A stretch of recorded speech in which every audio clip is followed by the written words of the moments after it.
Radio La Consentida Internacional presenta Dialogando con Osvaldo Rodrigo Oleas Játiva.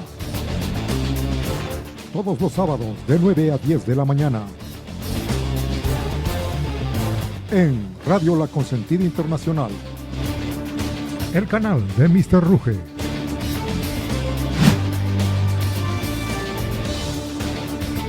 Las opiniones vertidas en este programa son de responsabilidad exclusiva de sus participantes.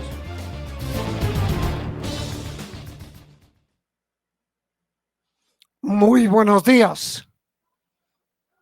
Estamos adelantando el programa porque luego tengo un compromiso y no quiero quedar mal con mi segundo hijo. El día de hoy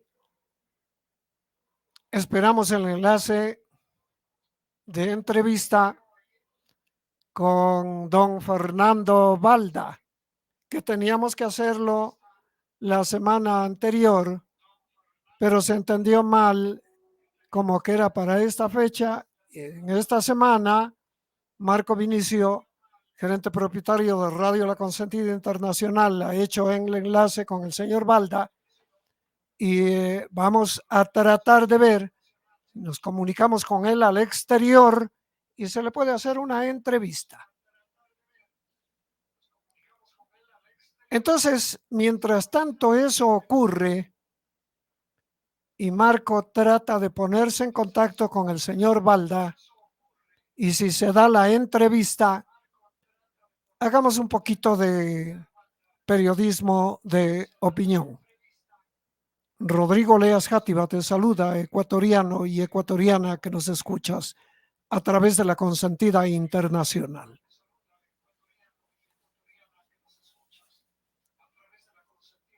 En el mes de agosto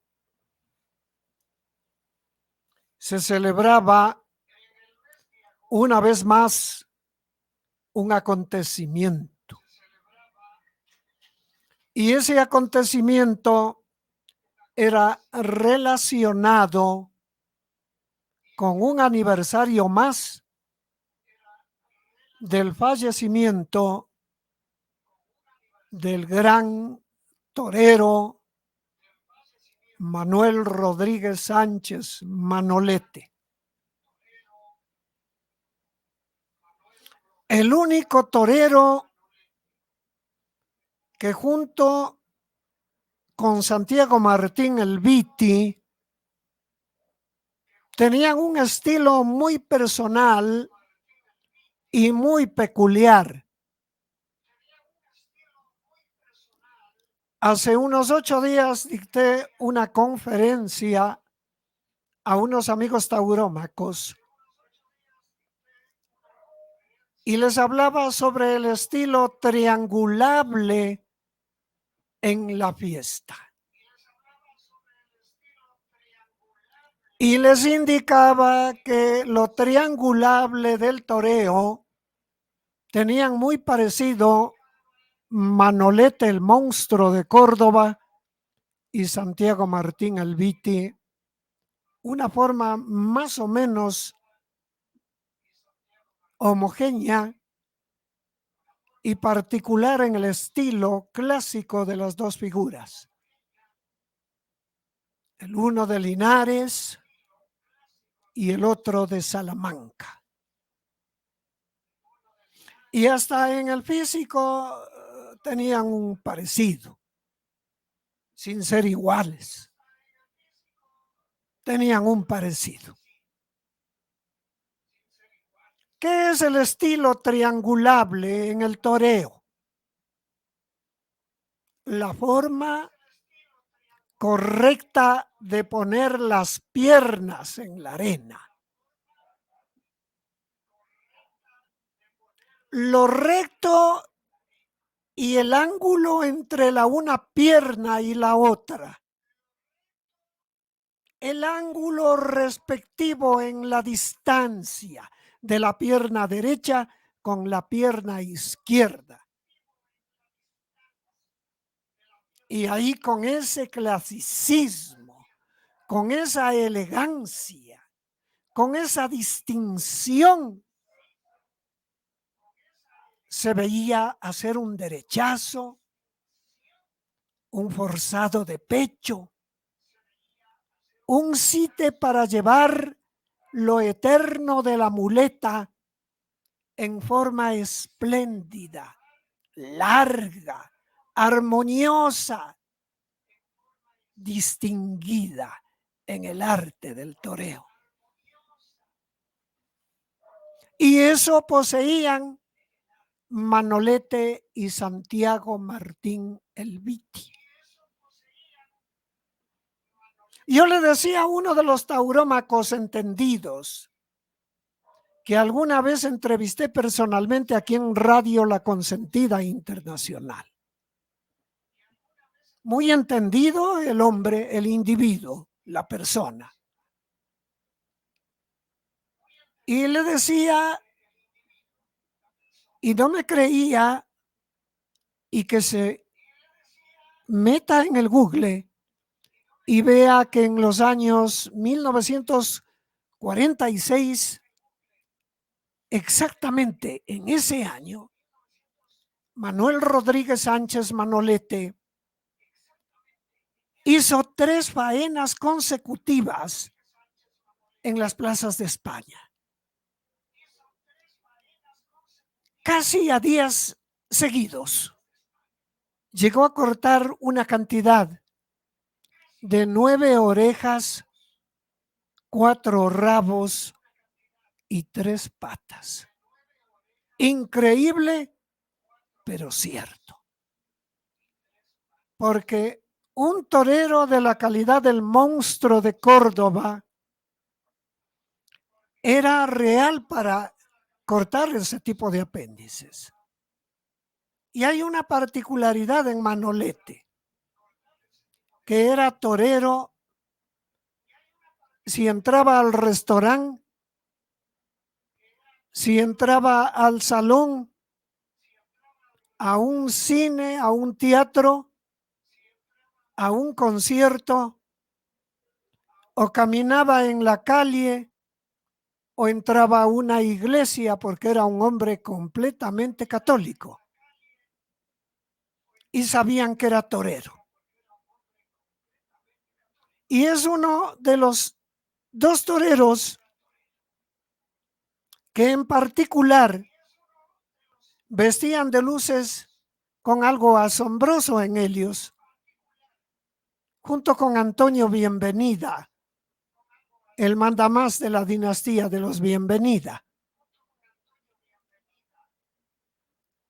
En una parte de la chalequilla, el traje de luces tenía un pañuelo de 3 puntas, y ese pañuelo de 3 puntas lo ponían Manolete y Antonio Bienvenida. Eran 2 toreros con esa particularidad. Y solamente verle hacer el paseillo a Manolete era ya para pagar una entrada completa. Luego se comprobó dentro de los análisis de la técnica taurómaca que Manolete era un torero corto. No tenía el estilo largo que practican o han practicado otros diestros en el ruedo. Manolete solamente hacía 4 o 5 verónicas en lo máximo. Una media verónica y estaba servido el astado con el primer tercio de la lidia.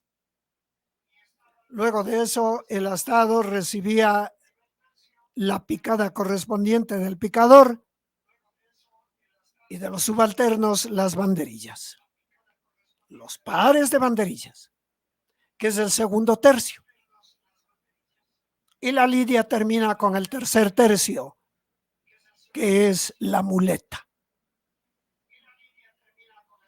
Y con la muleta instrumentaba pases por alto, muy buenos derechazos, armónicos forzados de pecho, pero lo que encuadraba en el arte del monstruo de Córdoba era esencialmente el natural. Y al torero caro, al torero armónico, al torero clásico, al torero que domina la esencia del arte de torear, está en el natural. Ahí se le conoce a un diestro qué tipo de diestro de torero es en el arte de la lidia. Y Manolete, tanto en la manoletina, que ya fue inventada anteriormente por otros diestros antiguos, pero que Manolete le perfeccionó con una esencia maravillosa, la manoletina. Y el natural en él era una eternidad, clásico, el movimiento parsimonioso, a veces lento, largo al mismo tiempo, manejando la muñeca con una maestría que por algo que Ito, un gran de ese tiempo, de los 40 a los 50, le bautizó con el sobrenombre del monstruo de Córdoba. Indudablemente con el estoque era un torero único y en el volapié un verdadero artista. ¿Qué es lo que pasó con Manuel Rodríguez Sánchez, Manolete? En el año 1947 se encontraba cansado, hostigado, un poco fastidiado, y el tormento de él fue un amor. Y tanto pensar en ese amor, y tanto pensar que luego de pasar esa faena con Islero, si hubiese sobrevivido o hubiese seguido viviendo, en octubre de ese año de 1947, estaba comprometido para contraer matrimonio con una mujer hermosa, con unos ojos verdes color de limón sutil, llamada Lupe Sino.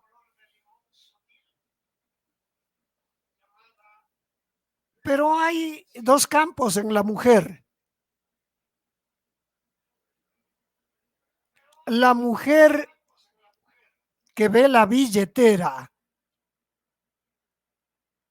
la mujer que ve la condición económica y la mujer que ve el enrumbe social en el que tiene que emprender y situarse. Posiblemente Lupe Sino era de ese tipo de mujer, porque Manolete ya era un hombre millonario y ya tenía su economía sobrevalorada en lo máximo en los años 40. Era un hijo inmejorable que amaba con pasión desbordante a su madre, doña Angustia Sánchez. Y seguramente todo lo que ganaba, todo lo que tenía y todo lo que daba dentro de su gran valor económico, su consentida era su madre. Pero cuando ya hay un compromiso de por medio, hay un matrimonio, y dice la palabra de Dios, que el hombre dejará a sus padres y a su madre y se unirá a una mujer o ella a un hombre, formarán un hogar que ya es otra cosa, es otro hogar. Y seguramente el diestro de Linares estaba con esa inquietud, ese pensamiento y algo de martirio que se le metió en la cabeza. O mi madre o mi novia que va a ser mi esposa. Y cuando la mujer es materialista y se casa, cree que conquista al hombre como propiedad privada. Y posiblemente eso le preocupaba a Manolete. ¿Estamos listos ya? Ya, me indicas si es posible la entrevista. Radio La Consentida Internacional, exclusiva en cada corazón. Tu estación TV online. Radio Consentida Internacional. Permíteme consentirte.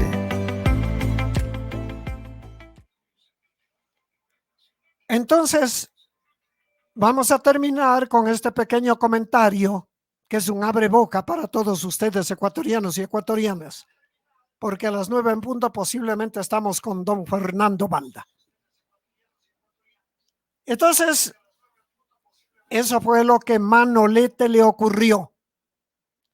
Y el día que toreó con Gitanilio de Triana y Luis Miguel Dominguín, tanta fue su preocupación que falló en el volapié e Islero le hirió mortalmente, terminando 2 días después en clínica, con que quizá el más grande torero que tuvo la tauromaquia en todos los tiempos.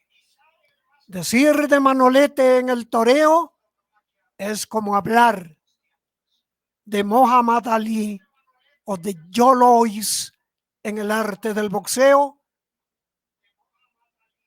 o decir el rey indiscutible e inconfundible llamado Edson Arantes do Nascimento Pelé en el arte del balompié del fútbol universal. Antes de entrar con don Fernando Balda, ya haré un comentario que tanto la gente habla con el señor Messi. El señor Messi no es ni para pararse al lado de Pelé, ni para pararse. El tal modernismo de estos comentaristas deportivos actuales hacen que hablan pendejadas, piedras, ridiculeces. El único jugador, rey del fútbol en todos los tiempos, el más grande y el mejor futbolista de toda la historia del arte del fútbol es Edson Arantes do Nascimento Pelé. El resto, segundo, tercero, cuarto, quinto, sexto, séptimo, octavo, noveno, décimo, veintiavo, cuarentiavo y 59 lugar.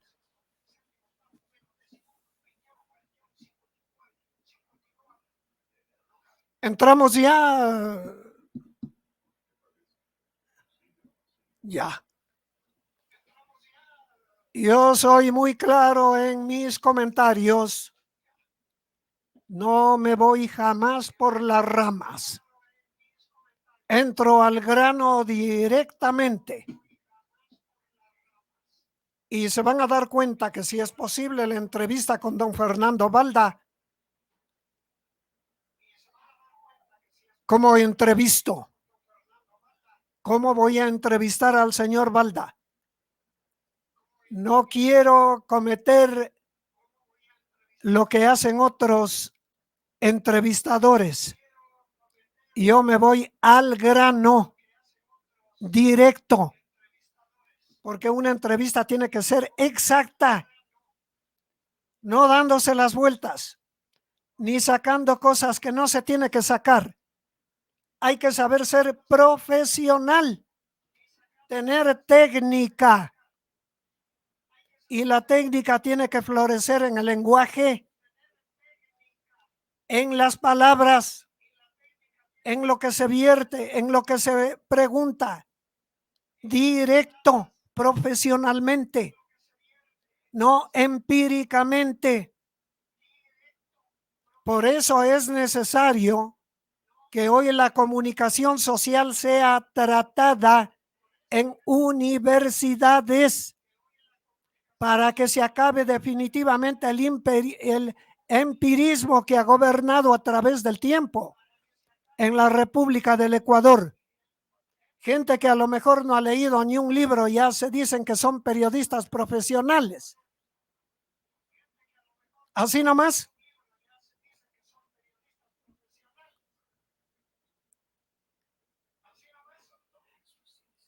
A ver, entramos ya. Por favor. El señor Balda había dicho que está listo a las 9 en punto y yo tengo en mi reloj 9 en punto. Yo soy exacto. Ingresa a las 9.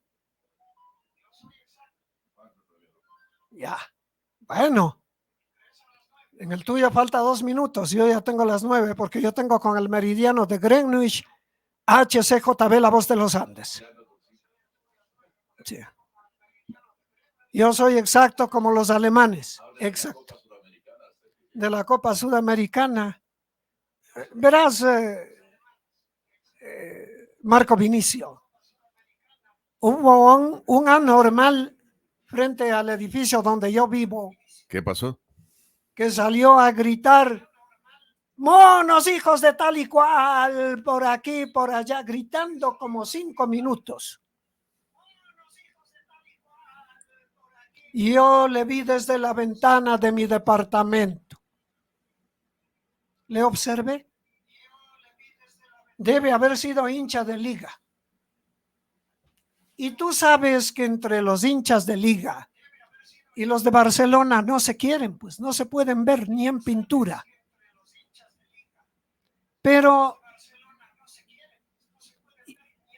pienso que las hinchadas han decrecido normalmente en su comportamiento en el Ecuador y creo que en el mundo entero. Antes era lindo ir al fútbol. A mí me encantaba ir al fútbol.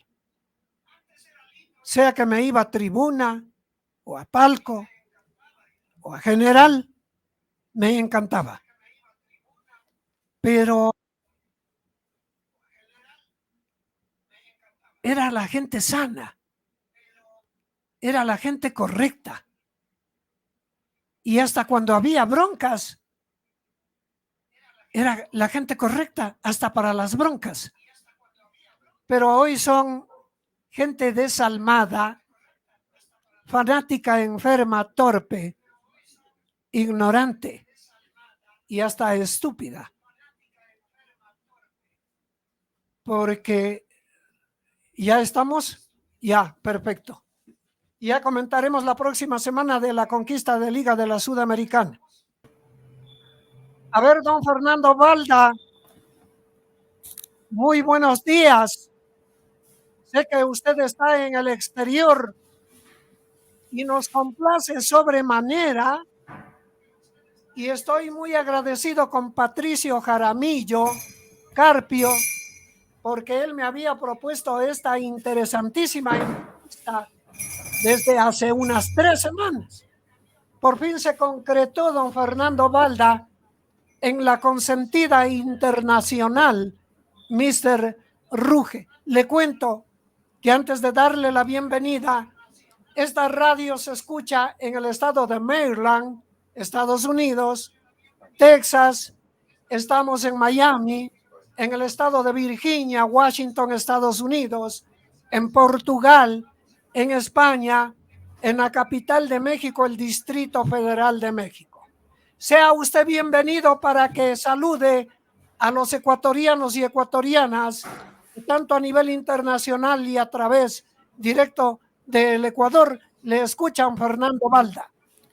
Buenos días, estimado Osvaldo. Primero que todo, permítame agradecerle por esta importante oportunidad que me da en su medio de comunicación y quiero aprovechar también por medio de la audiencia de ustedes, enviarle un saludo especial a nuestros compatriotas que se encuentran en los diferentes países del mundo que escuchan con mucha atención esta radio.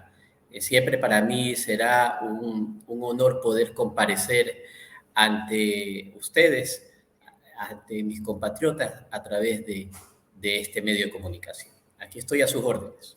Gracias, Fernando. Bueno, aquí estamos con un cáncer social que no está curable y que se está volviendo incurable desde el año 2007 exactamente hasta el momento actual, que el calendario marca 4 de noviembre del año 2023. Y ese cáncer social ha sido el correísmo. Y por cierto, una persona que está prófuga en el exterior, que es el jefe de ese correísmo. Dígame una cosa, Fernando. Usted fue ultrajado en el exterior, en la República de Colombia. A usted le quisieron secuestrar o le secuestraron en la República de Colombia. Y la ley del derecho internacional dice, consta, es precisa, que no se puede secuestrar a una persona fuera del territorio nacional, porque una cosa es el territorio nuestro con respecto a la República de Colombia. Y usted fue ultrajado, tengo entendido, fuera del país. ¿Qué nos puede decir al respecto, Fernando Balda? Bueno, mi estimado Osvaldo, la ley es para todos, el derecho es para todos.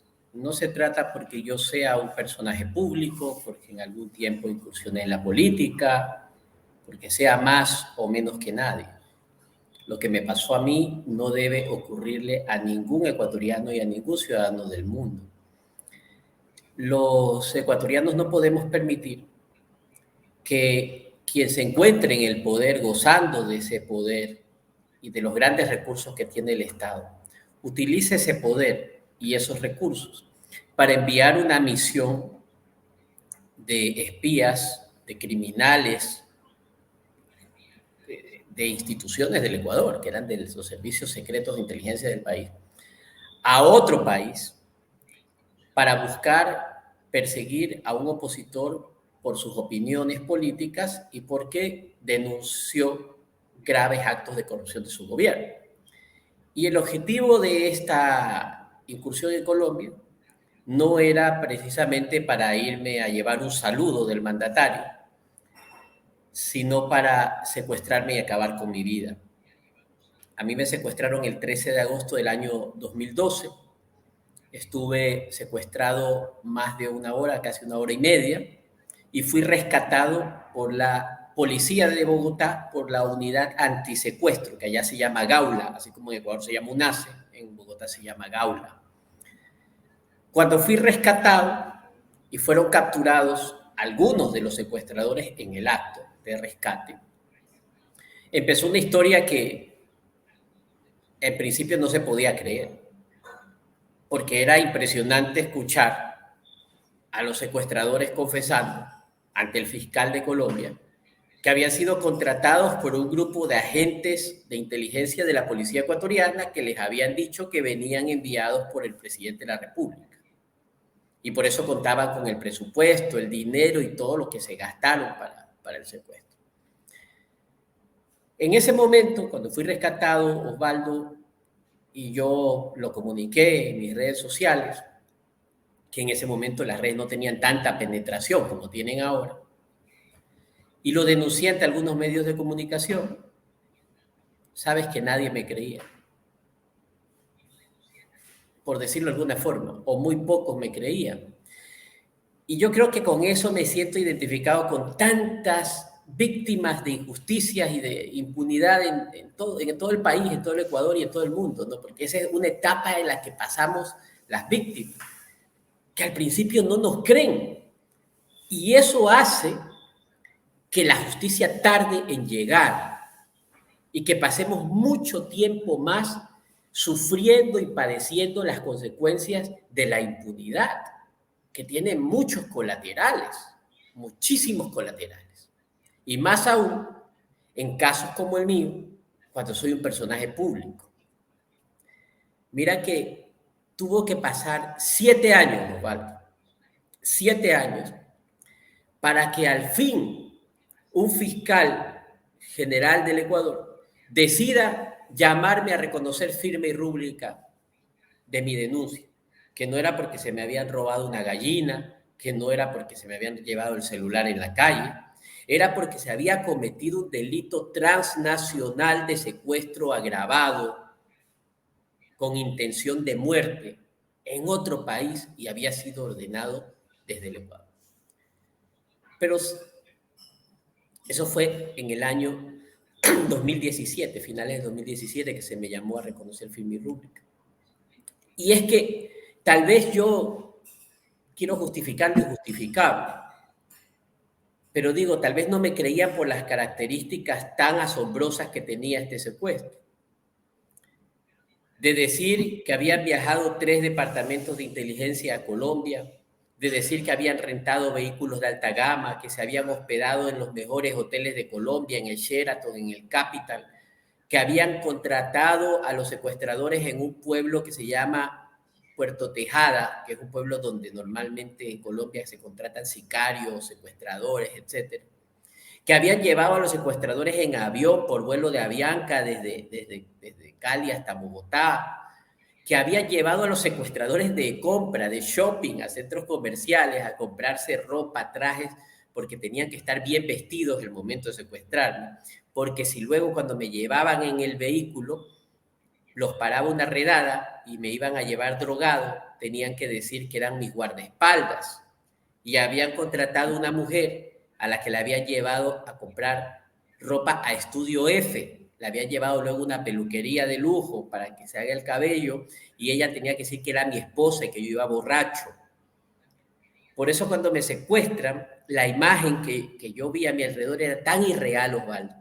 Eran 4 tipos que se bajaban de una camioneta 4x4, vestidos de traje, así como esos de la película Hombres de Negro, vestidos con traje y tenían puesto un gabán de cuerpo entero, de paño, y la chica estaba vestida de un traje azul de seda con guantes de seda hasta el codo. Era una escena muy irreal y todos esos 4 tipos con la chica cayéndome a golpes y trepándome a la fuerza de la camioneta y dándome con las armas que llevaba también en la cabeza. Un taxista, vea cómo yo estoy agradecido con los taxistas. Un taxista, Osvaldo, ve el secuestro. Y este muchacho valiente, porque en esa calle era solitario, se va detrás del carro que me han secuestrado y persigue más de 1 hora el vehículo y va llamando a la policía y él es el que da coordenadas para mi rescate. Por eso es que cuando tú googleas, y aquí vamos a empezar a hablar con pruebas, porque es muy importante hablar con elementos probatorios, porque te aseguro, Osvaldo, que el Ecuador vive una tragedia, y es la falta de solidaridad con el prójimo, que ha sido promovida por este delincuente prófugo y sus adláteres, que han hecho que los ciudadanos dejemos de tener ese sentimiento tan noble hacia otros ciudadanos, que es la compasión y la solidaridad. Mucha de la gente que está viendo esta entrevista, Osvaldo, ya se han solidarizado conmigo y me han enviado sus infinitas muestras de afecto que hasta hoy son las que me han tenido en pie a mi familia y a mí. Pero hay una gran parte que no es que no cree lo que me pasó, Osvaldo.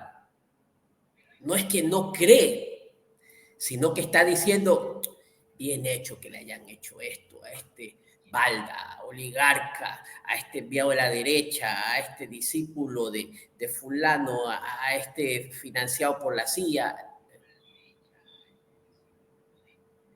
ni soy de la derecha extrema, ni he sido financiado por la CIA, ni me financian poderes oscuros. He sido un ciudadano normal, común y corriente, cuyo único defecto ha sido ser obstinado y que siento en mi corazón un profundo rechazo, y a eso tal vez sí llámele odio, pero por la corrupción.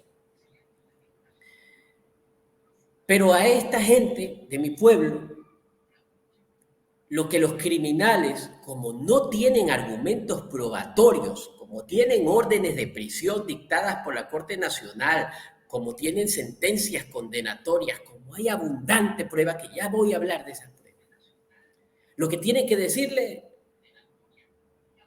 a sus seguidores es que la política que hay que aplicar es la política del odio. Ódialo, y termina diciendo, está bien que lo secuestren, ojalá ellos lo hayan matado. Ese es el problema, Osvaldo. Yo sé que mucha gente que está viendo tu programa también le va a afectar lo que digo, porque también piensan de esa manera.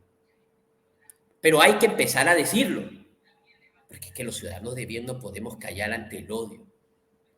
No podemos callar ante tratar de convertir al odio en un sentimiento que deba pisar la arena social y la arena política para definir la justicia o los destinos de un país.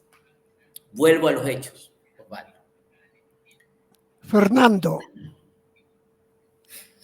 ¿por qué motivo en este país a los verdaderos culpables de muchos hechos de delitos no se les tiene en la cárcel?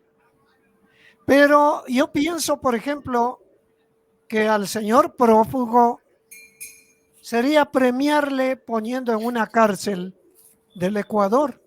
Premiar, porque la ley aquí no se cumple bien, se cumple un cuarto, a medias, no se cumple bien, no se hace justicia, porque la justicia no existe en la República. Entonces, tendría que llevarse a estos personajes a cárceles internacionales donde realmente cumplan penas, donde tengan que pagar las penas. ¿Qué podemos hacer, Fernando Balda, para que los que han cometido hechos delictivos comprobados, flagrantes, crudos, porque son crudos, contra la ley y contra la justicia? ¿Cómo podemos hacerles pagar las penas? ¿Qué harías tú, por ejemplo, para que el prófugo esté en la cárcel? Por favor. Osvaldo, en el Ecuador vive la tragedia, que es más fácil que terminen haciéndole una estatua a Daniel Camargo Barbosa. Esto lo digo para los que ya estamos más viejos, que sabemos quién fue el famoso asesino en serie y violador que mató mucha gente en Ecuador. Daniel Camargo Barbosa, a Garavito, a Pablo Escobar Gaviria, al Chapo Guzmán, como para que me entiendan los jóvenes desenchufados que están escuchando esta entrevista. Es más fácil que le hagan un monumento a algunos de esos criminales que le hagan un monumento al Papa Juan Pablo II. Es más fácil que le hagan un monumento a Rafael Correa que le hagan un monumento al Papa Juan Pablo II. Y eso está demostrado, porque hasta pusieron una estatua de este delincuente que ya falleció, Kirchner, en el edificio de UNASUR, en la mitad del mundo. Entonces, lo que digo no es mentira, tiene precedentes y está demostrado. Segundo, ¿qué hacer? ¿Qué hacer ante ese mito, perdón, que está diciendo la gente? Oiga, no lo traiga al Ecuador, Fernando Balda. Es que me han escrito ya miles de correos electrónicos. No lo traiga al Ecuador porque es peligroso que ese delincuente lo traiga al Ecuador, porque aquí un juez de Manglar Alto lo va a dejar libre al otro día. Mire cómo la gente ha perdido la confianza en las instituciones, en el sistema de justicia. Y tienen razón en pensarlo así. Sin embargo, mi mensaje ante esa forma de pensar va en dos aristas, en dos sentidos. Primero, no debemos nosotros repetir aquello, porque no podemos nosotros sacrificar justicia ante el miedo que se le tiene a la impunidad. No podemos sacrificar justicia ante el miedo que se le tiene a estos delincuentes, porque los que tienen que sentir miedo son ellos y no nosotros, porque son ellos los que pueden ir a la cárcel y no nosotros. Pero además, difundiendo esa forma de pensar, el pueblo va a decir, no, es mejor que no lo capturen. Y eso también es impunidad. Y eso también es injusticia. Yo lo que invito a los ecuatorianos es a no tenerle miedo a eso. Y les voy a explicar por qué. Y ojo con esto, porque es que de eso se está hablando mucho. Tu pregunta, Osvaldo, ha sido clave para esta entrevista. De eso se está hablando mucho. No lo traigan porque mírenlo a Glass, libre. No lo traigan porque miren a la Duarte, se fugó. Todo lo que la impunidad que ha habido últimamente. ¿Qué es lo que sucede? Cuando yo consiga la orden de Interpol de difusión roja contra Correa, porque la voy a conseguir, ¿usted cree que Correa va a asomar la cabeza del ático de su casa en Bélgica? Ni siquiera va a salir. No va a salir ni a la esquina. Porque incluso si quisiera coger un avión a sus países aliados que lo ayudan a mantenerse en la impunidad, que son Venezuela, Nicaragua, Bolivia, Cuba, donde gobiernan estos regímenes criminales, se va a morir de terror solo de pensar que por un mal tiempo, cualquier razón, el avión tenga que hacer escala en un tercer país donde no va a tener impunidad y donde lo van a atrapar. Entonces, obteniendo esa orden de difusión roja de Interpol, limitamos a Correa a su reducto en Bruselas, en Bélgica, y le quitamos movilidad, que es clave, estratégico e importante contra un criminal como este, que además de mantenerse en la impunidad por sus delitos que tiene desde secuestro transnacional agravado hasta robo, porque tiene sentencia por ladrón. O sea, no nos olvidemos de eso. Rafael Correa es ladrón. Tiene una sentencia por ladrón, por haberse robado la plata de todos los ecuatorianos con el delito de cohecho. Y está sentenciado a 8 años de prisión. Si bien es cierto, la orden de captura que yo logré en contra de él en el caso de mi secuestro fue la primera en la historia, la que lo convirtió en prófugo de la justicia y por eso me odia tanto. Luego de que yo logro esa orden de prisión, los jueces perdieron el miedo. Estaban amilanados, los tenían coaccionados, pero ya vieron que esto empezó a fluir, perdieron el miedo y empezaron 40 procesos en contra de él por otros delitos de corrupción y lo sentenciaron por cohecho, no por influjo psíquico, como dice la gente. Eso es otro deber que tenemos nosotros de aclarar eso. Miren, para esa parte de la población que me está escuchando en este momento, y mire, yo soy muy claro y severo cuando hablo, porque yo no ando buscando votos, ni estoy buscando popularidad, ni estoy buscando un beneficio personal. Y como no estoy pensando en las próximas elecciones y como no tengo compromiso con ningún grupo de poder, no me importa, sí, no me importa, Osvaldo, si el que me escucha me quiere o no me quiere, o me quiere o me deja de querer, porque esa no es mi misión en este mundo. Mi misión es hablar de la verdad. Entonces, para aquellos que en este momento están viendo esta entrevista y están diciendo, ahí está hablando ese balda odiador. No, señor, esto no es odio, esto es verdad. Cuando lo sentenciaron a vuestro líder, hablo de aquellos que los ven como líder, en el caso Sobornos, donde tú como lorito, como borrego, repites y dices, influjo psíquico, y con eso te burlas de una decisión legítima de autoridad competente. Te digo que la frase influjo psíquico que está puesta en la sentencia, lo que hace referencia el juez que emite ese dictamen, lo hace haciendo una analogía pedagógica, técnica, de algo que muchos no saben y no tienen el deber de saberlo porque no estudiaron para eso, pues aprendan entonces. Y cuando se refiere a que alguien realiza un influjo psíquico en un tercero, es la forma como un criminal, como un avezado criminal, técnicamente se describe, llegó a influir en un tercero para que cometa esos delitos, de robar la plata que te hace falta ahorita, porque seguramente estás defendiendo al prófugo, pero estás comiendo arroz con huevo, porque estás uniendo el medio con el real para que te alcance para la libra de pollo, y sin embargo sigues rindiéndole pleitesía y protegiendo la impunidad del mismo que te tiene en esa situación. ¿Y sabes por qué lo digo así, Osvaldo? Porque lamentablemente la gente más pobre del país, muchos de la gente más pobre, que son los que aplauden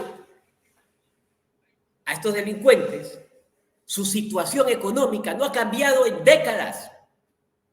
No dejan de comer arroz con huevo.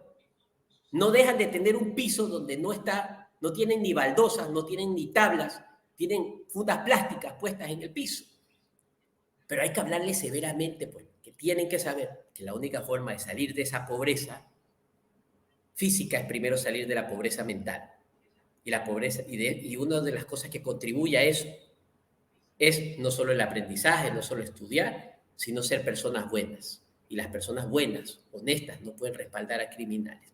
Cierro el paréntesis, Osvaldo, para decirte que vamos a empezar consiguiendo esa orden de difusión roja para sitiarlo a Correa, pero hay algo que no sabe la gente, que no se ha puesto a pensar. Y aquí voy a causarles otra preocupación a los correístas.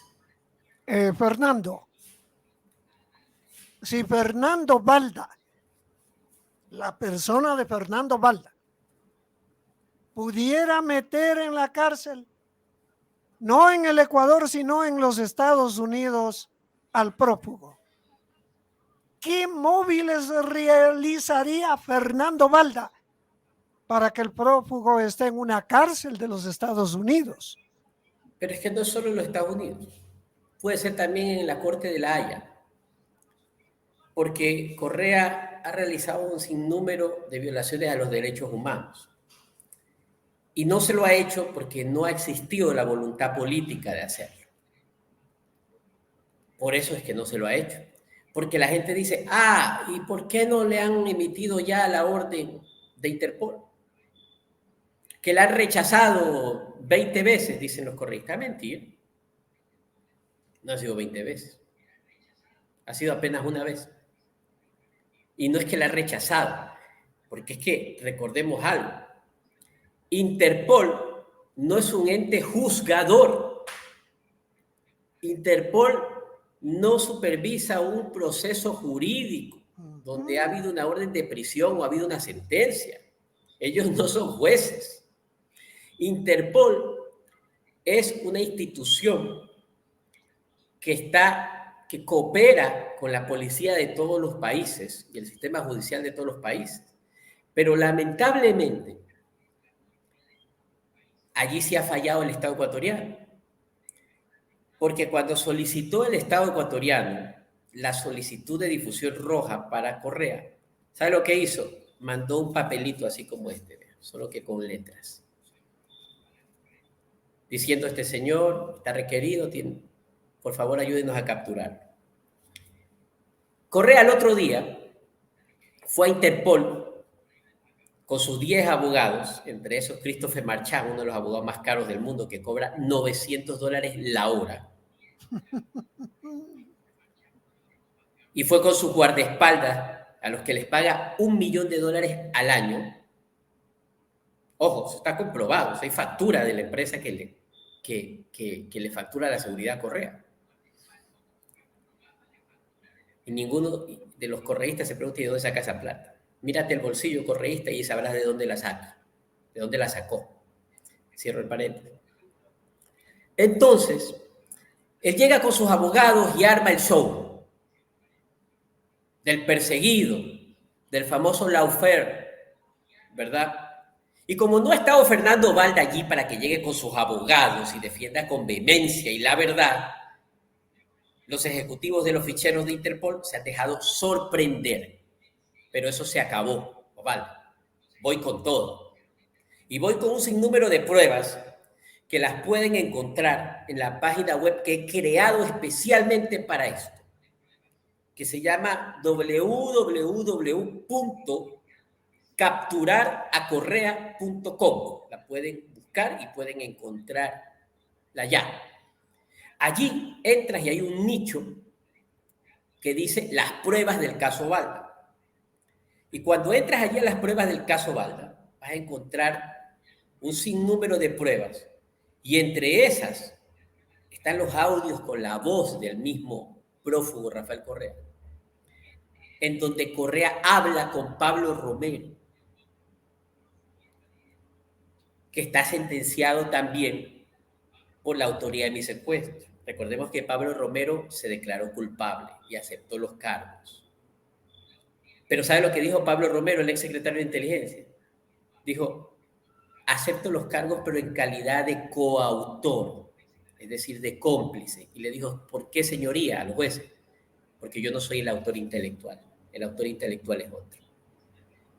Eso dijo el secretario nacional de Inteligencia, Pablo Romero, del cual existen en el proceso 90 horas de grabación entregadas por el otro secuestrador, Raúl Chicaiza, por el que viajó a Colombia a contratar a los sicarios. Chicaiza, para asegurarse, les grabó todas las conversaciones. Todo eso está en la página web. ¿Sabe qué más está en la página web, Osvaldo? Cuando Correa, ante el fiscal general, que le pregunta, ¿usted ordenó alguna vez algún acto en contra de Fernando Valda cuando él estaba en Colombia? No, yo jamás. Yo ni sabía que estaba en Colombia, porque él no sabe nunca nada. Yo no sabía, yo no sé. Por ahí me enteré por la prensa luego. Al otro día rinde versión Romy Vallejo. ¿Quién era Romy Vallejo? Había sido su guardaespaldas cuando era ministro de Economía, había sido el director de la UCI, de la Unidad de Gestión de Seguridad Interna de la Presidencia de la República, es decir, el jefe de la seguridad presidencial, y luego fue director de la SENAI, de la Secretaría Nacional de Inteligencia. ¿Y sabe lo que dijo Romy Vallejo al otro día, de que Correa lo negó todo?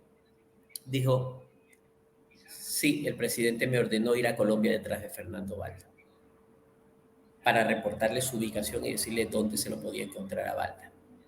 Y preguntaron, ¿y con qué plata usted viajó? El presidente ordenó que me dieran la plata de la Secretaría de la Presidencia de la República.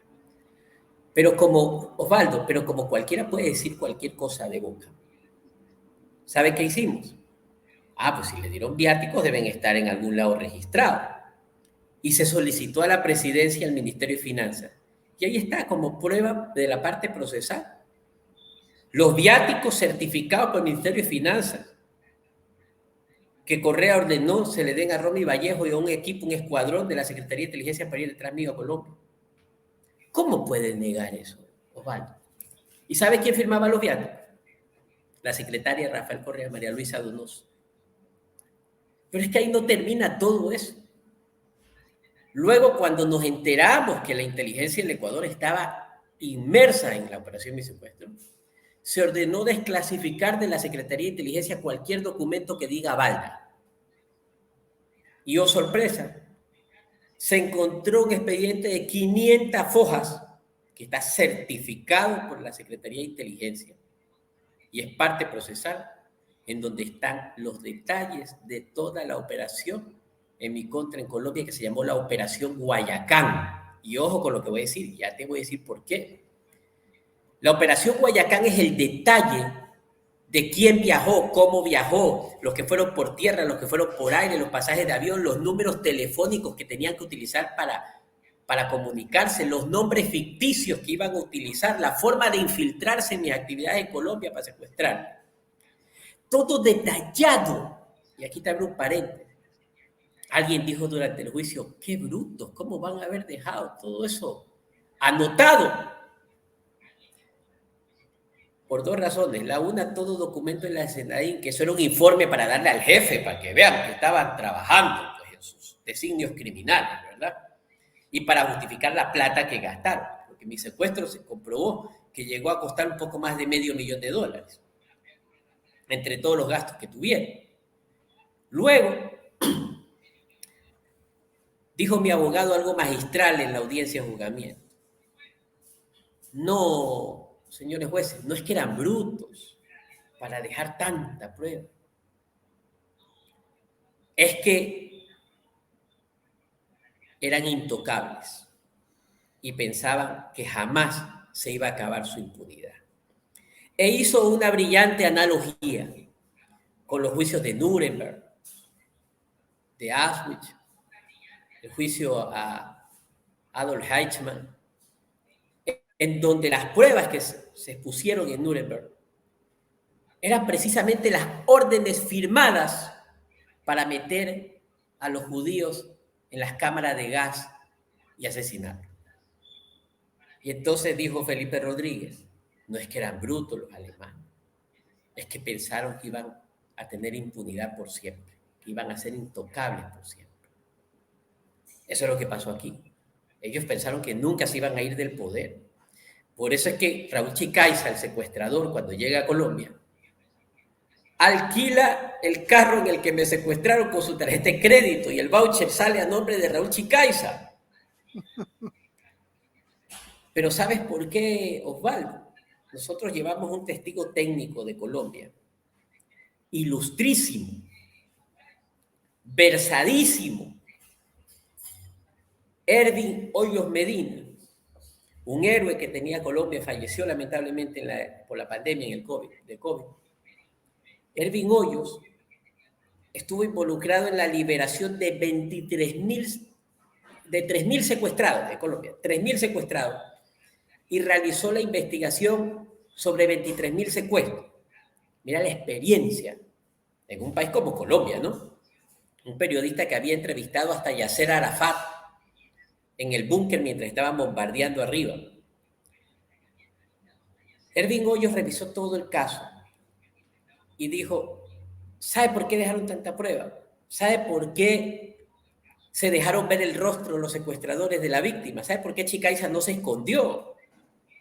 ¿Por qué se dejó ver de balda? Se dejaba escuchar las voces cuando hablaban por las comunicaciones en altavoz mientras me llevaban en el carro. Era porque la víctima no iba a sobrevivir. Cuando se trata de un secuestro extorsivo o alguna cosa, ¿verdad? No importa porque la víctima va a vivir. Los secuestradores, cuando van a matar a la víctima, se dejan ver el rostro porque no vivirá para reconocerlos. No está demostrado que en la operación del secuestro hubiera un lugar de cuido, como le llaman técnicamente, que era el lugar donde llevas a la víctima para tenerla encerrada, si después vas a pedir un rescate, alguna cosa. Pero más que eso, todos confesaron que ese no era el objetivo, que era una misión ordenada por Rafael Correa. Entonces, por todo esto, Osvaldo, y al haber pasado 5 años desde que la Corte Nacional de Justicia emite una orden de prisión, de búsqueda y captura en contra de Rafael Correa, y 3 años en que se dictó otra orden de prisión, producto de una sentencia de 8 años de prisión en contra de Correa, y que hasta el momento las autoridades competentes, que es la Policía Nacional y el Departamento de Capturadores de la Policía Nacional, no han hecho nada por capturar a este criminal prófugo, y con esto han contribuido a la impunidad, a su impunidad. He decidido iniciar internacionalmente esta campaña para capturar a Correa a través de la justicia, por medios judiciales y legítimos. Y es lo que te iba a decir. No se necesita necesariamente, valga la redundancia, no se necesita una orden de Interpol para capturar a Correa. Correa puede ser capturado con o sin Interpol. Y eso se los voy a explicar también aquí. Mira, Nosotros hemos visto cómo estos delincuentes de poca monta, de esas bandas criminales que cometen sicariato, que microtrafican, que cometen secuestro extorsivo, etcétera, son capturados, detenidos cuando se van a Colombia, Venezuela, Argentina, y de allá los deportan o los extraditan. ¿Por qué la Policía Nacional sí logra esa efectividad con ese tipo de delincuentes que también son avesados y malvados como Correa? ¿Y por qué no puede contra Correa? ¿Qué corona tiene Correa? Lo que no ha habido es voluntad de hacerlo, y eso se llama complicidad. Y les voy a decir de una vez cómo se puede hacer. Debe haber una mesa de coordinación de justicia entre Corte Nacional, Fiscalía, Policía, Migración, Cancillería e Interpol Ecuador. Y se debe empezar porque Migración notifique a la migración de todos los países del mundo con una simple carta. Ni siquiera necesita mandar copia certificada de la sentencia, ni de las órdenes de captura. Mediante correo oficial, una simple carta que diga, en palabras más, palabras menos, señor Migración México, si lo ven pasar por ahí al señor Rafael Vicente Correa Delgado, por favor démelo deteniendo y nos llama y nos avisa. Entonces, porque tiene una orden de prisión. Entonces, cuando el ciudadano Correa pase por cualquier migración de cualquier parte del mundo y entre por aeropuerto, entre por tierra o por mar, le va a decir, un momentito, señor, me aparece una alerta sobre usted aquí en la pantalla. Y entonces van a ver la alerta y se van a comunicar con Migración de Ecuador, y Migración de Ecuador le va a decir, sí, el señor está requerido judicialmente acá, tiene 2 órdenes de prisión, una por secuestro transnacional y otra por robo, por cohecho. Tenga la bondad, embárquemelo en un avión y depórtemelo. Mire que no se escribe igual ni se pronuncia igual. Una cosa es extradición y la otra es una simple deportación. ¿Se ha hecho eso? No se ha hecho, Osvaldo. Porque Correa tiene metidas sus garras en la justicia y en la Policía Nacional. Oiga, si alguien que está debiendo alimentos y lo paras en Colombia, en México, desea, te lo deportan. ¿Cómo es posible que un tipo que ha mandado a secuestrar a un opositor a otro país, que se ha robado la plata por millones en el Ecuador, la migración no haga eso? ¿Qué está haciendo la Policía Nacional por hacer respetar la orden de autoridad legítima competente de la Corte Nacional de Justicia para atrapar a un prófugo? ¿O son unos incompetentes o son unos corruptos? No hay otra explicación. Si en sentencia hasta se ordenó poner una placa en la entrada del Palacio de Carondelet que enumera y menciona cuáles son los ladrones que le robaron al país, y está encabezada por Rafael Correa, y está puesta allí para que todo el que pase por la calle Chile con García Moreno se pare a leerla, y está puesta allí para que todo presidente de la República nuevo que venga, cuando vaya entrando a su oficina, a su despacho, se encuentre con tremenda placa ahí puesta y sepa con quién no tiene que sentarse a conversar y a negociar y a repartir el país jamás. Miren lo emblemático que han sido estos procesos de estos últimos años. Y por eso, Osvaldo, mi indignación y mi rabia, porque no se respeta a las instituciones y a la lucha que muchos hicimos en el país por lograr este momento que estamos viviendo. Mire, ya no es mal que yo lo diga, porque hay que empezarlo a repetir, porque solamente cuando nos estamos cansando de repetir, nos están empezando a escuchar. Y ese fue el éxito nuestro, esa perseverancia. Pero si yo no hubiera logrado lo que logré, si yo no hubiera conseguido llevar a juicio a Correa, sindicarlo, si yo no hubiera logrado conseguir la orden de prisión contra él, ¿usted cree que hubiera pasado todo lo demás? Jamás hubiera ocurrido. Correa hubiera seguido en el Ecuador Correa se hubiese presentado en época de elecciones como candidato a apoyar a sus candidatos y jamás hubiera podido ganar elecciones otra tendencia diferente a la del correísmo, por dos razones. Porque hay que reconocer que Correa es un encantador de serpientes. Ese no es un político, no es un político, pero no solamente es ladrón, también es un psicólogo. Todos estos delincuentes de la mal llamada Revolución Ciudadana son psicólogos, son encantadores de borregos, los hipnotizan, los vuelven bobos, les quitan la capacidad de razonar y los vuelven focas solo para aplaudir, sin ni siquiera entender lo que están aplaudiendo. Pero aparte son corruptos y corrompen al sistema electoral. Entonces jamás hubiera ganado Guillermo Lasso y tal vez jamás hubiera ganado ahora otro candidato como presidente. Recuérdense que los triunfos son reñidos. Esa diferencia es la ausencia de Correa. Esa diferencia es la ausencia de Correa.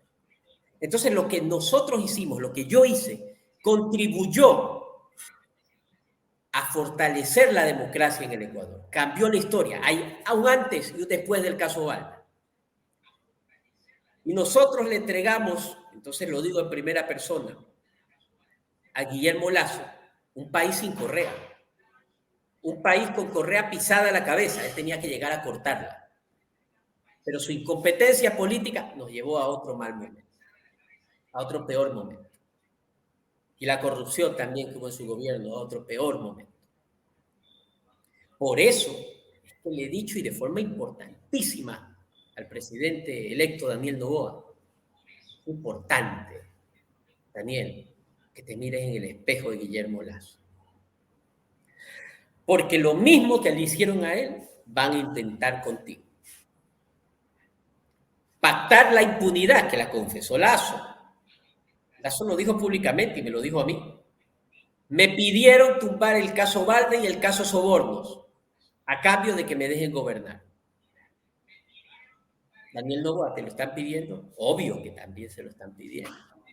Pero qué bueno que el presidente Noboa ha dicho que podrá negociar temas legislativos del articulado, de lo que se debate en la Asamblea, pero que a cambio de eso no va a haber ni impunidad, ni ministerios, ni subsecretaría. Eso es bueno y eso se tiene que cumplir. Y Daniel Noboa es mi amigo y eso todo el mundo lo sabe y no lo voy a ocultar. Y su padre, a quien valoro y respeto muchísimo, también es mi amigo. Pero, qué bueno. Fernando, unas 2 preguntitas más para concluir la entrevista. ¿Qué te pareció el crimen en contra de la persona de Fernando Villavicencio Valencia? ¿Y qué concepto tienes tú de la persona del extinto Fernando Villavicencio? Por favor. mire, Osvaldo, lo que le pasó a Fernando Villavicencio no lo merece nadie. Nadie merece que su vida, que sus proyectos y que acaben de esa manera. De una manera tan vil, tan inhumana y tan aberrantemente catastrófica para el Ecuador. Porque la muerte de Villavicencio es un mensaje nefasto que jamás debimos vivir como ecuatorianos. ¿Qué es lo que yo creo que pasó allí? Mire, estamos viviendo momentos en el Ecuador en el que los capos, además de ser capos, tienen un ego muy grande. Se creen un remedio, no es que haya sido un ejemplo Pablo Escobar, pero un remedio de lo que ellos idealizan como un líder, un Pablo Escobar Gaviria. Recordemos que Pablo Escobar Gaviria le declaró la guerra al Estado colombiano. que llegó a ofrecer $2.000 por cada policía muerto. Entonces venían los sicarios, mataban a un policía, tomaban fotos y llevaban la foto y les pagaban los $2.000. Yo creo que estamos enfrentando una psicopatía por parte de capos de ese nivel. ¿Y por qué sucede eso? Porque un día hay un niño maltratado, abusado, desprotegido, sin educación, sin estudio. Ese mismo niño un día aprende a vender droga en la calle, o lo hizo de adolescente. Nunca estudió, nunca se preparó, nunca se le inculcó el amor por la familia, por el prójimo. Y de un día para el otro se hicieron millonarios. Entonces compraron armas, fusiles de alto calibre, y al otro día el ser más ignorante, por poca monta, llega a tener tanto poder. Entonces, cuando se siente desafiado por alguien que no está a su nivel, que puede fiscalizar, que puede fortalecer leyes para que no haya impunidad y para que sigan en la cárcel o para que sean capturados si no están capturados, lo más fácil es mandarlo a matar. Eso pasa cuando estos criminales se empiezan a interesar en la política. Y cuando pegan el salto estos criminales de poca monta, paqueteros de esquina, que se han convertido ya en millonarios, cuando pegan el salto a la política, estar interesados en la política y mandar a matar actores políticos. Cuando hubieron gobiernos que promovieron la penetración de estos capos y sus actividades en el sector político que maneja el poder del Estado. Eso es lo que pasó con Villavicencio. Él recibió amenazas de uno o varios capos de estos, pero tal vez, mire, es un tema muy sensible y hay que saber tratarlo. Pero tal vez el error de Fernando y de todo su equipo y de toda su seguridad fue no haber hecho conciencia real del terreno en el que estaba pisando. ¿Sabe por qué yo estoy vivo, Osvaldo? Y lo he dicho siempre. Porque yo decidí tener una paranoia técnica de cómo mantenernos vivos, con vida. Si yo estoy vivo es porque desde que me pasó lo que me pasó, cuando estaba en Ecuador, tenía medidas de seguridad extremas y las sigo teniendo, ¿verdad? Porque sé que en cualquier momento iban a querer venir por mí otra vez. Y salí de Ecuador porque en Ecuador no hay un estado que a personas como Villavicencio, como yo o como otros, los pueda mantener vivos. No tenemos un estado que nos pueda mantener vivos. El estado no nos va a poner 10 coches, vehículos blindados, nivel 7, nivel 8, nivel 10, como el que se moviliza el presidente Joe Biden. El estado no nos va a poner 5 carros con fusiles, ametralladoras, con un helicóptero volando por encima para que vigile el camino por donde vamos. No puede, no hay presupuesto y tampoco hay la voluntad de mantenernos vivos. Oiga, así yo tenía mis carros blindados allá en Ecuador, pero ¿usted cree que con ese carrito, yo en una carretera y se me bajan por los lados, me cierran el camino y se me bajan 20, 30 con fusiles de alto calibre? Eso no hay blindaje que aguante, Osvaldo. No hay blindaje que aguante. Entonces, la gente como nosotros que lucha contra criminales no puede estar en Ecuador. Ecuador no es un país seguro para eso. No tiene la seguridad. En países como Colombia, por ejemplo, a quienes han hecho la labor que nosotros hacemos, los protegen como que si fuera el presidente de la República que va avanzando por ahí. Porque es que no hay otra forma. Porque el que quiere acabar con ellos tiene la capacidad de disparar un cohete, no una bala. o 10 cohetes a la vez donde estás. Entonces, mientras no se asuma la realidad que vivimos y el Estado no la asuma como tal, no es seguro para alguien como nosotros. Por eso acabaron con la vida de Villavicencio, porque ese equipo que tenía él, y él también se descuida, no hizo conciencia de la gravedad que existía, de la amenaza que existía en torno a un personaje como Villavicencio. Nunca hicieron conciencia, jamás hicieron conciencia. Eso fue lo primero que pasó allí. Y yo creo que fue responsabilidad de muchos, de todos, del Estado como tal, ¿no? No haber averiguado dónde está la inteligencia. No hay inteligencia. No existe inteligencia en el Ecuador. Existe brutalidad, simplemente. Eso es lo que está demostrado hasta ahora. Se ha manejado sin ninguna responsabilidad los sistemas de inteligencia en el Ecuador. A ver, Fernando, para concluir, va una doble pregunta que tú inteligentemente lo vas a responder y te lo agradezco.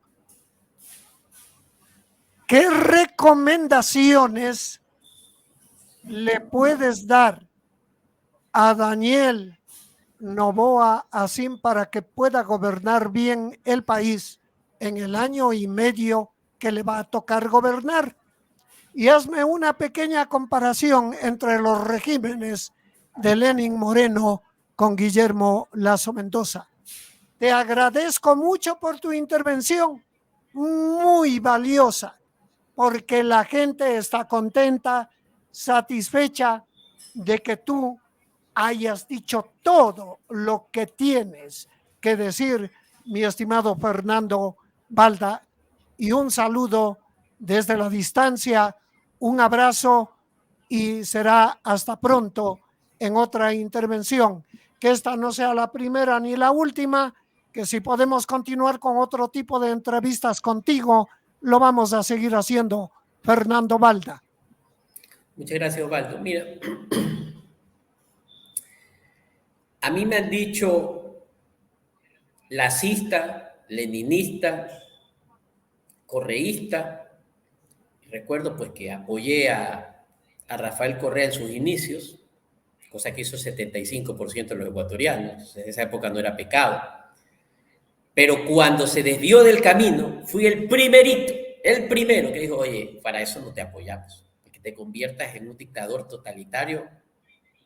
Ahí sí yo no, y me abrí y me separé. Cuando le alzamos el brazo a Guillermo Lasso para apoyarlo en su campaña, era porque hay que confiar, tenemos que creer, no podemos dejar de creer en un mejor futuro los ecuatorianos, sino que queremos lo mejor para nuestros ciudadanos. Y no iba yo a ir a apoyar a Rafael Correa, pues a un candidato del correísmo. No podía. Pero antes de eso, cuando ocurrió lo sui generis, lo que nadie esperaba, porque cuando ganó Lenín Moreno, yo le dije a mi familia, hasta aquí llegamos, vamos, la otra sí ya me matan, ¿no? La otra sí ya me mata. Sin embargo, empecé a ver señales de que algo estaba pasando allí entre Moreno y Correa. Entonces le digo a mi esposa, espérate, aguantémonos un ratito. Mi esposa se agarraba la cabeza. No, mujer, algo está pasando. Yo creo que aquí va a haber una ruptura y tratemos de quedarnos en nuestro país, no nos vayamos. Y efectivamente, Moreno, cuando llega a Carondelet, Correa le pidió que no sé, los que han entrado al Palacio Presidencial, pues no, aquí está una sala de estar, está ya la oficina del presidente y tiene una puertita que conecta a otra oficina que es una biblioteca, como una biblioteca, una salita de estar. Y Correa le había pedido que en esa sala le haga el despacho de él. Y que prácticamente Correa era el que quería gobernar y que Lenín Moreno solo tenía que estar de firmón. Y aquí te voy a confesar algo que no lo he dicho en ninguna entrevista y he tenido ganas de hacerlo, Osvaldo. Y sí, yo me reuní con Lenín Moreno. Y no una vez, muchas veces, que se piquen los correístas. muchas veces. ¿Y por qué no iba a reunirme con un presidente? Si yo me he reunido desde que estoy en política casi con todos los presidentes del Ecuador, y hasta los que ya murieron. Y no me reuní para conspirar, ni me reuní para robar. Me reuní como ciudadano que soy. Tengo derecho a entrar al Palacio Presidencial y reunirme con el presidente de mi país. Y me lo contó Lenín Moreno directamente. Y me dijo, mira, que quería que allí le haga su despacho y que yo solo firme lo que él... Y cuando le pedí, me dice, que me pongan todas las cuentas de cómo estaba el Estado al ministro de Finanzas, que Correa quería que siga el mismo ministro de Finanzas que él tenía. No me querían dar las cuentas y me maquillaban y me maquillaban. Y cuando puse mis mismos auditores, me doy cuenta que aquí lo que ha habido es robo. Entonces fue allí cuando Correa dijo que le había dejado a Lenín la mesa servida y Lenín Moreno salió y dijo que la mesa no estaba servida. Y empezó esa ruptura. Entonces, cuando yo le comenté al presidente Moreno sobre el tema de mi secuestro, que ya estaba en curso, que ya me habían llamado a reconocer firme y rúbrica. Mire esto claro, porque se quite la especulación. Cuando le muestro las pruebas a Lenín Moreno, Moreno me dice, pero terrible, Fernando, todo esto. Primero me hizo una broma, que voy a hacer un paréntesis para contar. Cuando saludamos, aquella vez, pues yo no lo veía hace muchos años, me dice, Fernando, qué pena lo que te pasó, qué pena lo de tu secuestro, ¿no? Pero la próxima vez no vamos a fallar. Cierro paréntesis. Luego me dijo, al ver las pruebas, quedó impresionado. Y me dijo, Fernando, ¿y qué necesitas que yo haga como presidente? Y yo le dije, presidente, necesito que no haga nada. Nada. Porque como usted lo ha visto, aquí la prueba abunda. Y solo necesito que dé señales de que usted o el gobierno no se va a ir en contra o encima de un fiscal o de un juez porque haga lo correcto. Solo eso, que dé señales de que su mano no va a estar metida en la justicia y que usted no va a buscar represalias contra un juez o un fiscal que haga lo correcto en este caso.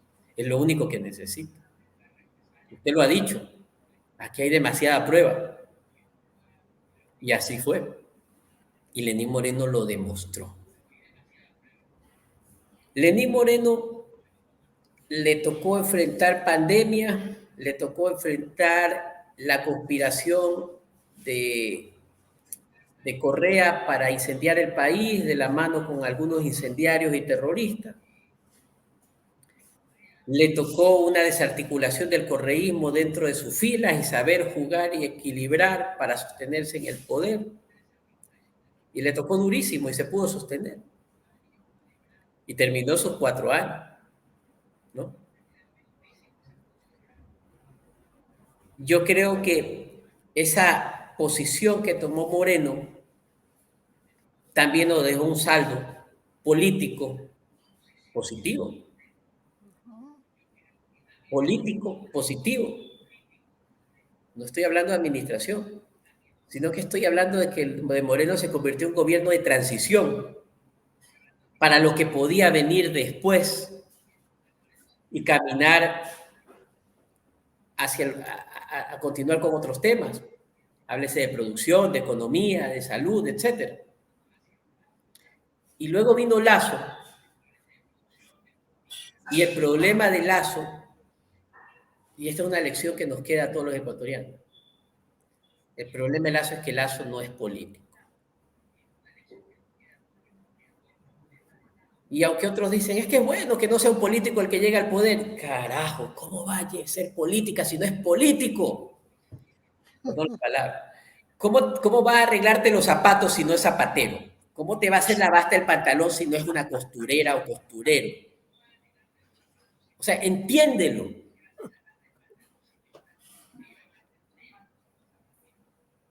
Y hay que estar interesado en la política. Como decía un filósofo, De la política depende hasta el precio de la libra de pollo, el precio de los granos, el precio de las lentejas. Todo depende de una decisión política. El precio de la tarifa de agua, de la tarifa eléctrica. Entonces hay que interesarnos en política un poco. Entonces, como Lasso no era político, ¿qué era? Un banquero. ¿Qué tienen los banqueros? Pregunto yo. Plata, es lo que tiene un banquero. Y pocos principios. Y eso no le cabe duda a nadie, ¿verdad? Todos los banqueros son igualitos. Escuche quien me escuche. Y vea por qué yo hablo así, repito. Que no tengo compromiso con nadie. Todos los banqueros son iguales. Muy pocos escrúpulos. Muy pocos escrúpulos. Y siempre se han valido del poder para enriquecerse más. Entonces llega Lasso al poder. Primero se le despierta el bichito de que quiero ser presidente. Ojo, dije presidente, no político. Nunca quiso ser político. Y dice, pues que yo le he metido plata a todos estos cojudos que han llegado a la presidencia. Pues yo también puedo. Si han llegado es con plata. Si con plata se llega a la... Es verdad, pues la política se necesita es plata. Pues, o sea, tampoco es de soplar y hacer botella. Pues si no tienes plata, no te metas a política. Y si no tienes quien te dé la plata, quien te reúna, aunque sea que hagan la vaca, no te metas. Porque la política es con plata. Si no, no tienes ni para comprar una camiseta, una gorra, ni para movilizarte por el país, porque tienes que andar haciendo campaña. Después le preguntan de dónde sacan plata los políticos para moverse. Eso se hace con mingas, con ayudas, con colectas, con rifas, con todo. Y hay quienes reciben plata de la FARC, del narcotráfico, de todo. Entonces Lasso tenía la plata para sostener 1, 2, 3 campañas, 4, sí. Porque era parte de un proyecto político de banqueros. Ahí no está solo la plata de Lasso. A ver, si yo soy ganadero y me lanzo a la presidencia, ¿quiénes me van a hacer la vaca? Los primeritos en hacerme la vaca para fondearme la campaña. Los ganaderos.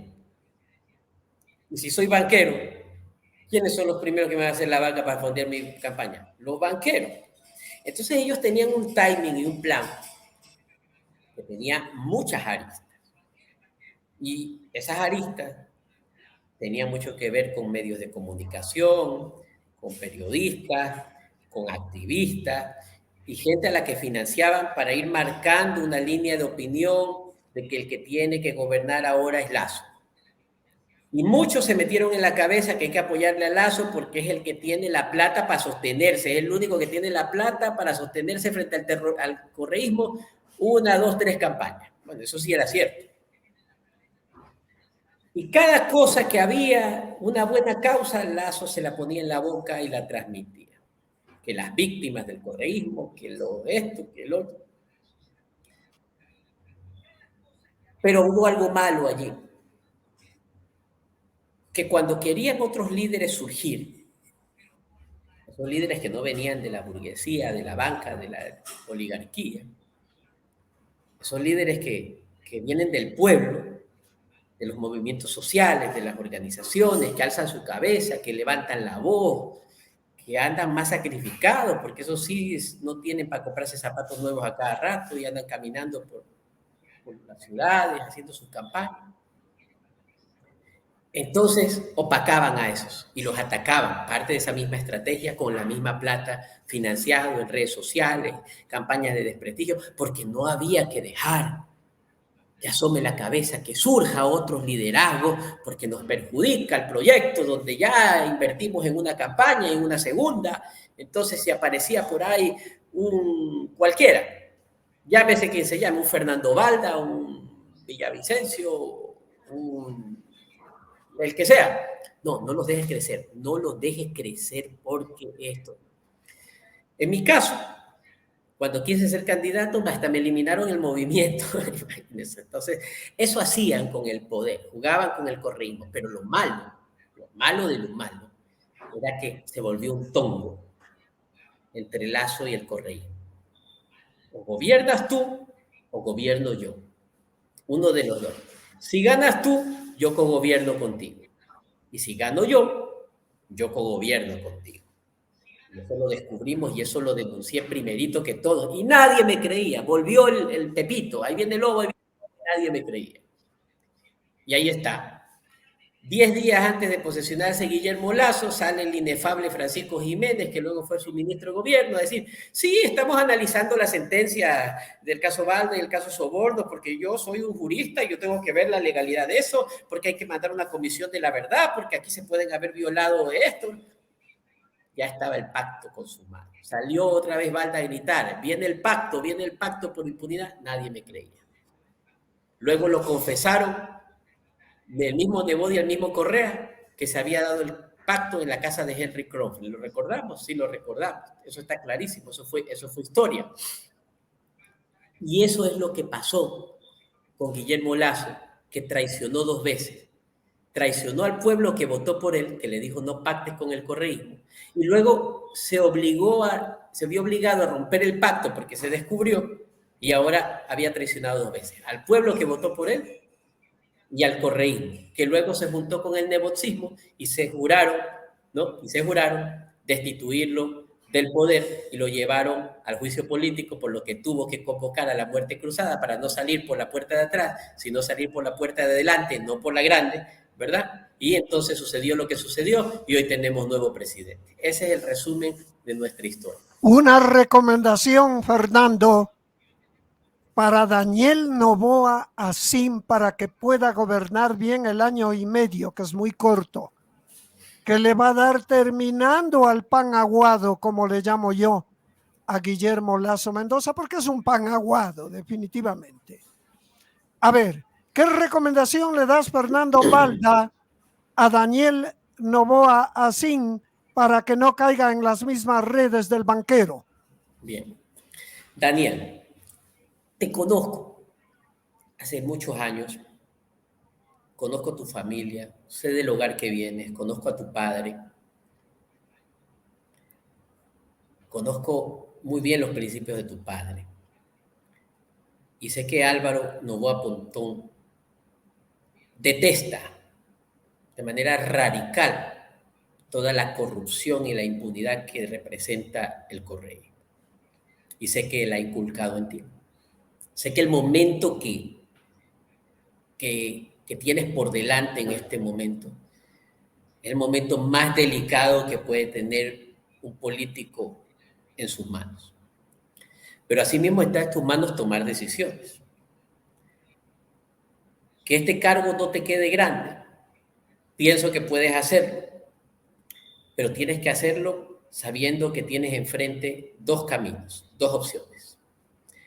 La opción de repetir equívocamente el camino de Guillermo Lasso, el destino de Guillermo Lasso, que lo hizo por tomar la senda del diálogo por la impunidad, o tomar el camino por hacer las cosas de una manera diferente.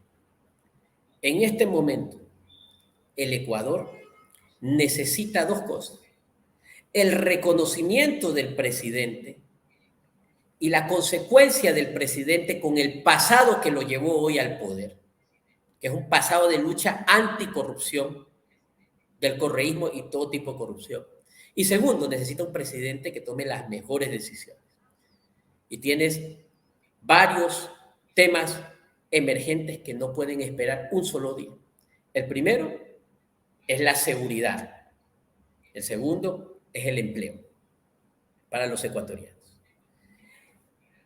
En materia de generar productividad y trabajo, no tengo duda en este momento que con tus conexiones a nivel mundial, y sé que cuentas con amigos que también tienen conexiones a nivel mundial, puedes atraer más empresa privada, más acuerdos, más convenios favorables para el Ecuador que se traduzcan en productividad y trabajo. Y en materia de seguridad, Daniel, antes de tomar una decisión con tus ministros de seguridad, Fuerza Pública, Fuerzas Armadas, pídeles a todos que inclinen sus cabezas, que cierren los ojos y que empiecen a ver los rostros de todos los adolescentes asesinados en las calles, que vean las imágenes de los decapitados, de los descuartizados dentro de las cárceles y fuera de las cárceles, que recuerden los videos de cómo asesinan a padres que van de la mano con sus niños de 2, 3 años. Que recuerden las imágenes de terror de cientos y cientos de motorizados disparando con fusiles y ametralladoras en la calle. Que recuerden las desapariciones. Que recuerden los rostros de todos los jóvenes o de los jóvenes que conozcan que están perdidos, sumidos en la droga y que han destruido hogares enteros. Que primero recuerden, hazlos así, que entren en una meditación de unos minutos y recuerden eso que han causado. Y después de eso abran los ojos y tomen las decisiones, que tienen que ir guiadas por la mano dura, sin piedad, sin clemencia, acabarlos, destruirlos, porque son criminales demasiado avesados. Nuestra gente buena, honesta, no merece el terror que nos han infundido.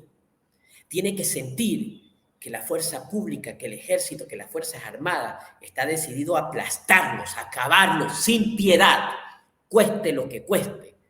Hay que hacerlo. Si no haces eso, Daniel, este pueblo que está desesperado, que está gritando, que está llorando por justicia, por paz, por tranquilidad, va a entrar en más desesperación. Y recuerda que en Ecuador, que es un país que tiene una democracia imperfecta, que no se lo puede gobernar de manera normal, sino de manera sui generis, es muy fácil que alguien un día sea un héroe, que un presidente un día sea un héroe y al otro día sea un villano. Hazlo bien, Daniel. Pídele a Dios y yo le pido a Dios que le dé sabiduría a ti y a todo tu equipo. Qué bien tu mensaje, Fernando. Te felicito 100%.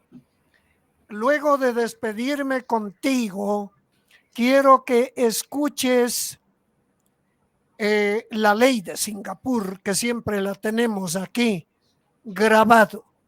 Lo vas a escuchar. Te agradezco infinitamente en el fondo del espíritu, porque el Ecuador tenía que conocer esto, porque no hay cómo ocultar la verdad y ella quema y alumbra donde va, donde tiene que estar. Y precisamente yo soy un comunicador social que me ciño a la verdad, que quemo en la verdad y que me argumento en la verdad, porque ese ha sido el símbolo de mi vida, de mi existencia, hasta el fin de mis días. Fernando Balda, muy, pero reconocido por la participación que has tenido esta mañana en Radio La Consentida Internacional, Mr. Ruge. Será hasta una próxima ocasión. Como te dije, esta no es ni la primera ni la última, es la primera de muchas ocasiones que tendré la oportunidad de entrevistarte en La Consentida Internacional. Muy buenos días, te dejo finalmente los micrófonos para que te despidas y luego procura allá en el exterior sintonizar todavía para que veas la ley de Singapur. La veré sin duda. Muchas gracias, muy honrado por esta oportunidad. Y me queda solamente invitar nuevamente a todos los ciudadanos que nos están viendo y escuchando a entrar a la página que he creado para lograr la captura del prófugo Rafael Correa y de muchos otros prófugos más seguramente. Es www.capturaracorrea.com. Entren, entérense bien de nuestra causa y apóyennos. Muchas gracias. Un gran abrazo. Gracias, Waldo, Fernando. Un abrazo y hasta la próxima. Repite otra vez, Fernando.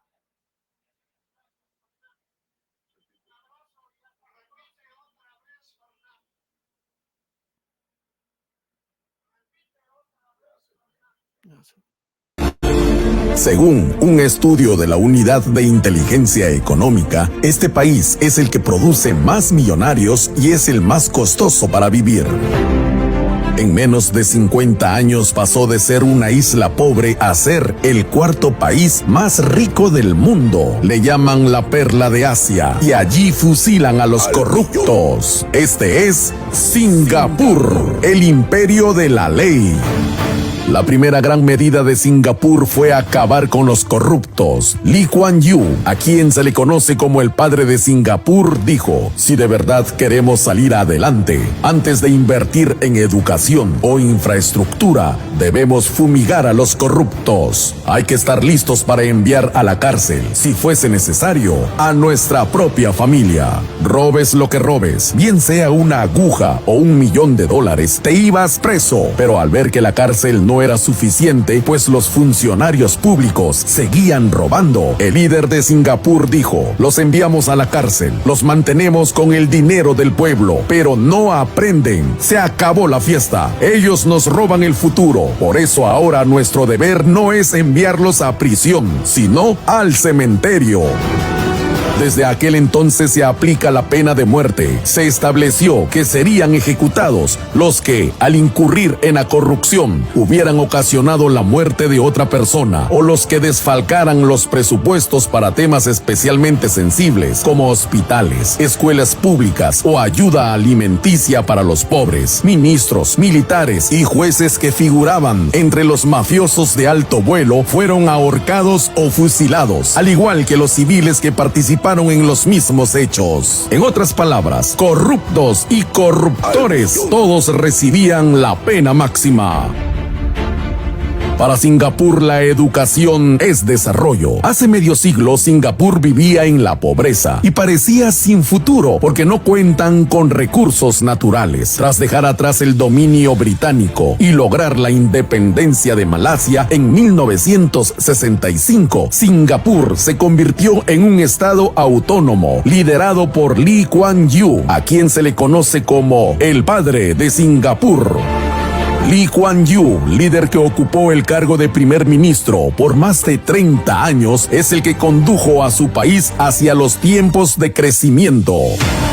Él dijo: nosotros no tenemos minas, no tenemos oro. Aquí la única ruta para salir del pozo negro de la miseria y la degradación es aprovechar nuestra ubicación geográfica y empezar a educar a nuestros hijos. Para finales de 1979, en todas las escuelas y universidades de Singapur se enseñaba la asignatura de ética pública. Lo mismo se hacía con el resto de la población. A través de las salas de cine, antes de empezar la película, o en la televisión y radio, allí se enseñaba ética pública, un curso en el que básicamente decían que la honradez es sagrada. Allí se le explicaba a los niños y jóvenes que robarle al pueblo es traicionar a la patria. Otro logro en la educación de Singapur es que los jóvenes egresan siendo capaces de hablar el inglés y el chino mandarín. Por otro lado, al joven de Singapur se le pide que lea e investigue especialmente los temas de ciencia y tecnología. Según recientes datos, son capaces de leer hasta 25 libros por año. Este es Singapur, un pequeño país asiático que apenas tiene una extensión de 728 kilómetros y posee el segundo puerto más grande del mundo.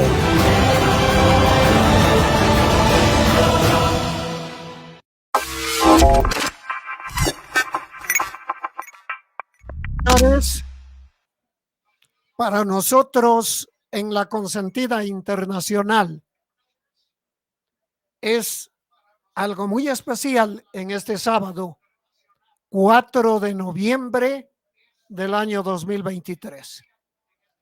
Ha sido una entrevista que tenía pensado desde hace mucho tiempo, porque las cosas en el Ecuador tienen que salir a la luz del día, como cuando el sol sale a las 6:30 de la mañana.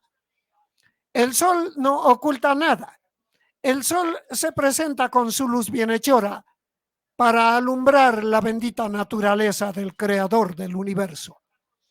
Acá, en la Consentida Internacional, tenemos la luz de la verdad, y la verdad no hay que ocultarla. Espero, estimados, amables y distinguidos oyentes de La Consentida Internacional, que se hayan complacido con una entrevista con Fernando Balda. Será hasta la próxima semana, mediante Dios lo disponga. Muy buenos días. Radio La Consentida Internacional presenta Dialogando con Osvaldo Rodrigo Oleas Játiva, todos los sábados de 9 a 10 de la mañana en Radio La Consentida Internacional, el canal de Mr. Ruge.